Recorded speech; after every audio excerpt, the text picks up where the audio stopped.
किसका अस्तित्व था, सूर्य, पानी, धरती, आकाश या कुछ और? इस तत्व की खोज सालों से होती रही है, लेकिन अब वैज्ञानिकों ने इस संबंध में नई तलाश कर दुनिया को चौंका दिया है। वैज्ञानिकों ने दावा किया है कि ब्रह्मांड में सूर्य के अस्तित्व से पहले पानी का अस्तित्व मौजूद था। इसके कई सबूत साफ नजर आ रहे हैं। हैरान कर देने वाले इस तथ्य ने वैज्ञानिकों को इस दिशा में और भी अनुसंधान करने की ओर प्रवृत्त किया है। क्षुद्र ग्रहों में खासा पानी। वैज्ञानिकों का अनुमान है कि हमारी आकाशगंगा में कई क्षुद्र ग्रह ऐसे होते हैं जिनमें काफी ज्यादा पानी है। यही पानी ग्रहों पर पानी की आपूर्ति करता है, जीवन के आगे बढ़ाता है। ब्रिटेन की वॉरिक यूनिवर्सिटी के शोधकर्ता रोबर्टो राडी कहते हैं, हमारे शोध से पता चला है कि जिस तरह के ज्यादा पानी वाले क्षुद्र ग्रह की बात हो रही है, वैसे क्षुद्र ग्रह हमारे सौर मंडल में काफी ज्यादा संख्या में पाए जाते हैं। हालांकि शोधकर्ताओं के सामने सबसे बड़ा सवाल यही था कि पृथ्वी पर पानी कहां से आया। काफी पहले पृथ्वी बहुत सूखा और बंजर इलाका रहा होगा। इसकी टक्कर किसी ज्यादा पानी वाले क्षुद्र ग्रह से हुई होगी और इसके बाद उस ग्रह का पानी पृथ्वी पर आया होगा। धरती के बड़े हिस्से पर पानी आने का रहस्य जानने के लिए वैज्ञानिक व शोधकर्ता दशकों से खोजबीन कर रहे हैं।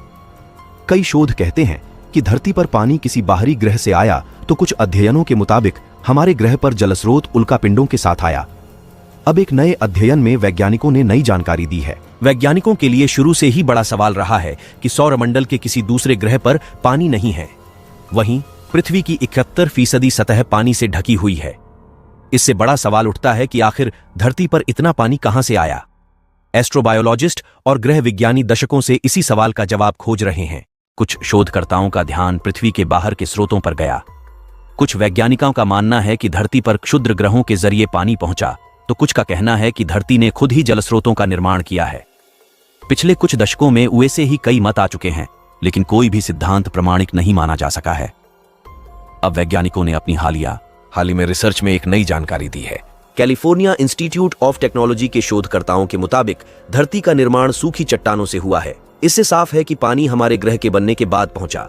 शोधकर्ताओं का कहना है कि उनके नए शोध के नतीजे धरती के निर्माण से जुड़ी कई गुत्थियों को सुलझाने में मदद करेंगे। वैज्ञानिकों के मुताबिक पृथ्वी का निर्माण 4.5 अरब साल पहले हुआ था। वैज्ञानिक धरती के निर्माण की गुत्थी को सुलझाने के लिए पृथ्वी की गहराई में पाए जाने वाले मैग्मा की जांच करेंगे। धरती की गहराई में कैसा बना मैग्मा? सबसे पहले ये समझ लेते हैं कि मैग्मा क्या होता है। धरती की गहराई में पाए जाने वाले पुराने तरल पदार्थ को मैग्मा कहते हैं। चट्टानों का तापमान 700 से 1300 डिग्री सेल्सियस तक होने पर इसका निर्माण होता है। ज्वालामुखी इसका सटीक उदाहरण है। ज्वालामुखी के जरिए ही मैग्मा लावा के रूप में बाहर निकलता है। डेली मेल की एक रिपोर्ट के मुताबिक लावा में मौजूद मैग्मा धरती के कई रहस्यों से पर्दा उठा सकते हैं। बता दें कि वैज्ञानिकों ने धरती की गहराई को कई हिस्सों में बांटा है। इसमें 15 किमी की गहराई को अपर मेंटल और 680 किमी गहराई को लोअर मेंटल कहा गया है।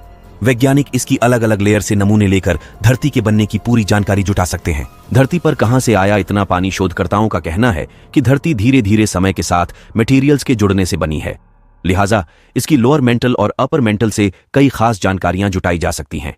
शोधकर्ता डॉ फ्रैंकोइस टिसॉट के मुताबिक पानी जहां है, जीवन जरूर होगा, लिहाजा अंतरिक्ष को समझना बहुत ही जरूरी हो जाता है। धरती पर पानी आने की कहानी समझने के लिए वैज्ञानिकों ने ज्यादातर बार क्षुद्र ग्रहों और उल्कापिंडों पर ही शोध किया।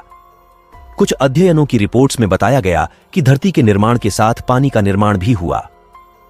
एक शोध में जापान के 2010 के हायाबुसा अभियान से जुटाए गए क्षुद्र ग्रह के नमूने का अध्ययन किया गया। इससे पता चला है कि पृथ्वी पर धरती पर पानी आने की कहानी समझने के लिए वैज्ञानिकों ने ज्यादातर बार क्षुद्र ग्रहों और उल्कापिंडों पर ही शोध किया। कुछ अध्ययनों की रिपोर्ट्स में बताया गया कि धरती के निर्माण के साथ पानी का निर्माण भी हुआ। एक शोध में जापान के 2010 के हायाबुसा अभियान से जुटाए गए क्षुद्र ग्रह के नमूने का अध्ययन किया गया। इससे पता चला है कि पृथ्वी पर पानी अंतरिक्ष के धूल के कणों से आया था। सौर पवन का धरती के पानी से संबंध ब्रिटेन, ऑस्ट्रेलिया और अमेरिका के शोधकर्ताओं के इस अध्ययन में पाया गया है कि धूल के कणों में पानी तब बना था जब सौर पवन से आवेशित कणों ने अंतरिक्ष में मौजूद धूल के कणों की रासायनिक संरचना बदल दी। इससे इनमें पानी के अणु पैदा हो गए। इस प्रक्रिया को स्पेस वेदरिंग कहा जाता है। नेचर एस्ट्रोनॉमी जर्नल में प्रकाशित अध्ययन में वैज्ञानिकों ने बताया कि पृथ्वी की महासागरों में पानी की संरचना पैदा करना क्षुद्र ग्रह जैसे स्रोतों के पदार्थों के मिश्रण से बनाना चुनौतीपूर्ण है। हालांकि सौर पवन इस सवाल का जवाब हो सकती है। वहीं कुछ सिद्धांतों ने सुझाया है कि महासागरों में इतना जल पानी वाले क्षुद्र ग्रहों की बारिश के कारण हुआ होगा। शोधकर्ताओं का मानना है कि धरती पर कुछ पानी सी टाइप क्षुद्र ग्रह से आया था। क्या आइसोटॉपिक सोर्स से आया पानी? शोधकर्ताओं का यह भी मानना है कि पृथ्वी पर पानी हल्के आइसोटॉपिक स्रोत से आया होगा जो सौरमंडल में कहीं दूसरी जगह था। इस शोध से धरती पर पानी पहुंचने और बड़ी तादाद में सतह पर इकट्ठा होने जैसे कई रहस्यों का खुलासा हो सकेगा। वैज्ञानिकों को उम्मीद है कि इस अध्ययन के नतीजे भविष्य के अंतरिक्ष अभियानों में वायु रहित ग्रहों पर पानी खोजने में मददगार होंगे। कुछ समय पहले ग्लासगो यूनिवर्सिटी के वैज्ञानिकों की अगुवाई में अंतर्राष्ट्रीय टीम ने एटम प्रोब टोमोग्राफी के जरिए अलग अलग प्रकार की अंतरिक्ष चट्टानों के नमूनों का अध्ययन किया था। ये चट्टानें एक प्रकार के क्षुद्र ग्रह होती हैं जो सी टाइप के क्षुद्र ग्रहों के मुकाबले सूर्य के ज्यादा पास चक्कर लगाती हैं। नमूने इटोकावा क्षुद्र ग्रह के थे। जब वैज्ञानिकों ने एक बार में एक परमाणु की आणविक संरचना का अध्ययन किया तो पता चला कि उनमें पानी के अणु हैं। क्षुद्र ग्रहों में कैसे बना होगा पानी? अध्ययन के लेखक डॉ. ल्यूक डाले के मुताबिक सूर्य से आने वाले हाइड्रोजन आयन किसी बिना हवा वाले क्षुद्र ग्रह के साथ अंतरिक्ष में मौजूद धूल से टकराए। इसके बाद पदार्थ के अंदर जाकर रासायनिक संरचना को प्रभावित किया। इससे धीरे धीरे हाइड्रोजन आयन ऑक्सीजन अणुओं से प्रतिक्रिया कर चट्टान और धूल के अंदर ही पानी के अणु बनाने लगे। क्षुद्र ग्रहों के खनिजों में छिपे रह गए। यही धूल पृथ्वी पर सौर पवनों और क्षुद्र ग्रहों के साथ आ गई होगी और पानी ले आई होगी। हालांकि तमाम शोध व अध्ययन के बाद भी अब तक ये ठोस तौर पर स्थापित नहीं किया जा सका है कि धरती पर पानी कहां से आया। कैसे धरती पर समुद्र, महासागर, नदी और तालाब बने? क्या पृथ्वी ने खुद बनाया पानी? कार्नेगी साइंस की रिसर्च रिपोर्ट कहती है कि धरती पर पानी अंतरिक्ष से नहीं आया है। इसके लिए कोई भी क्षुद्र ग्रह जिम्मेदार नहीं थे। रिपोर्ट के मुताबिक जब पृथ्वी धीरे धीरे बन रही थी तो वायुमंडल में प्रचुर मात्रा में हाइड्रोजन थी। धरती के हाइड्रोजन से भरे वायुमंडल और मैग्मा महासागरों के बीच रासायनिक क्रिया होने से पानी बना। धरती ने खुद पानी तैयार किया। वैज्ञानिक अनंत शार, एडवर्ड यंग और हिल्के श्लिचिंग की रिसर्च एक्सोप्लैनेट पर आधारित है। रिसर्च के मुताबिक पृथ्वी के अस्तित्व के शुरुआती दौर में मैग्मा महासागर और हाइड्रोजन प्रोटो वायुमंडल के बीच क्रिया से पानी निकला होगा। शार ने बताया कि एक्सोप्लैनेट की खोजों ने हमें बताया कि ग्रह के बनने से लाखों साल पहले के वायुमंडल में हाइड्रोजन होना आम बात थी। तकरीबन 6 साल के एक जापानी अंतरिक्ष अभियान के दौरान जमा किए गए नमूनों का अध्ययन करने के बाद वैज्ञानिक यह संभावना जता रहे हैं कि पानी क्षुद्र ग्रहों के जरिए आया होगा। पृथ्वी पर जीवन की उत्पत्ति और ब्रह्मांड के निर्माण की गुत्थी सुलझाने में जुटे रिसर्चरों ने 2020 में पृथ्वी पर लाए क्षुद्र ग्रह रायुगु के मटीरियल का बारीकी से अध्ययन किया है। जापान का स्पेस प्रोब हायाबुसा 2 ने 5.4 ग्राम के चट्टान और धूलकणों को जमा किया था। यह प्रोब इस क्षुद्र ग्रह की सतह पर उतरा था और उसकी सतह पर इसने एक इंपैक्टर दागा था।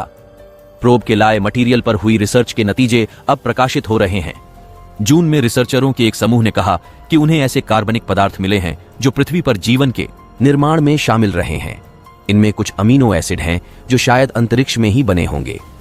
पानी कहां से आया? नेचर एस्ट्रोनॉमी जर्नल में छपी एक नई रिपोर्ट में वैज्ञानिकों ने कहा है कि रायुगु के नमूने इस रहस्य से पर्दा उठा सकते हैं कि अरबों साल पहले पृथ्वी पर महासागरों का निर्माण कैसे हुआ। जापान और दूसरे देशों के वैज्ञानिकों की स्टडी पर सोमवार को छपी रिपोर्ट में कहा गया है, वाष्पशील और कार्बनिक तत्वों से भरपूर सी टाइप के एस्टेरॉयड शायद पृथ्वी पर पानी के मुख्य स्रोत रहे होंगे। पृथ्वी पर कार्बनिक पदार्थों और पानी यानी वाष्पशील क्षुद्र ग्रहों का पहुंचना अब भी एक बड़ी बहस का विषय है। रिपोर्ट में यह भी कहा गया है कि रायुगु के कणों में मिलने वाले कार्बनिक पदार्थ शायद इन वाष्पशीलों के एक प्रमुख स्रोत के प्रतिनिधि हैं। वैज्ञानिकों ने अनुमान लगाया है कि ऐसे तत्व शायद बाहरी सौर मंडल की उत्पत्ति में रहे होंगे। हालांकि उनका यह भी कहना है कि शुरुआती पृथ्वी पर वाष्पशीलों के पहुंचने के वे एकमात्र स्रोत नहीं रहे होंगे। हायाबुसा 2 को 2014 में रायुगु मिशन के लिए अंतरिक्ष में भेजा गया था। यह करीब 20 करोड़ किलोमीटर दूर गया और फिर पृथ्वी की कक्षा में 2 साल पहले लौटा। इसने नमूने से भरा एक कैप्सूल पृथ्वी पर गिराया। नेचर एस्ट्रोनॉमी की स्टडी रिपोर्ट में रिसर्चरों ने माना है कि यह खोज इस मिशन के जरिए ही संभव हो सकी। रिपोर्ट में कहा गया है, रायुगु के कण निस्संदेह सौरमंडल के ऐसे मटेरियल हैं जिनमें बिल्कुल भी मिलावट नहीं है और जो प्रयोगशाला में रिसर्च के लिए उपलब्ध हैं। वैज्ञानिकों ने हाल ही में कुछ उल्कापिंडों, मीटियोराइट्स और एस्टेरॉइड्स के टुकड़ों का अध्ययन किया, जिससे पता चला कि धरती पर पानी कैसे आया। इस स्टडी में पता चला कि ये उल्कापिंड हैरतंगेज तौर से पानी से भरे हुए थे। ये बात है हमारी धरती के बनने की शुरुआती दिनों यानी 4.6 बिलियन साल 460 करोड़ साल पहले की। पानी लेकर उल्कापिंड और एस्टेरॉयड्स हमारी धरती से टकराए, जिसकी वजह से हमारी धरती पर पानी टिक गया। धरती के बदलते मौसम से पानी की मात्रा को बढ़ने में मदद मिली। जमीन के नीचे छिपे हैं सबूत। शोधकर्ताओं ने समझाया कि मैग्मा पृथ्वी की अलग अलग गहराई में होते हैं। जैसे ऊपरी मेंटल 15 किमी गहराई से शुरू होता है और लगभग 680 किमी तक फैला होता है। निचला मेंटल 680 किमी से 2900 किमी कोर मेंटल की सीमा तक फैला होता है। विभिन्न गहराई से मैग्मा का अध्ययन करके वैज्ञानिक पृथ्वी की परतों और संरचना और हर परत में मौजूद रसायनों के बारे में जानकारी पा सकते हैं।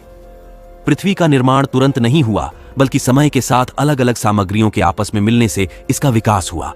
इसका अर्थ है कि निचला मेंटल और ऊपरी मेंटल पृथ्वी के निर्माण से जुड़ी जानकारी। ये थे कुछ रोचक फैक्ट। मुझे उम्मीद है कि आपको यह वीडियो पसंद आया होगा। अगर आपको यह वीडियो पसंद आया हो तो इसे लाइक और शेयर करें और मेरे चैनल को सब्सक्राइब करें ताकि आप मेरे नए वीडियो को मिस न करें। धन्यवाद।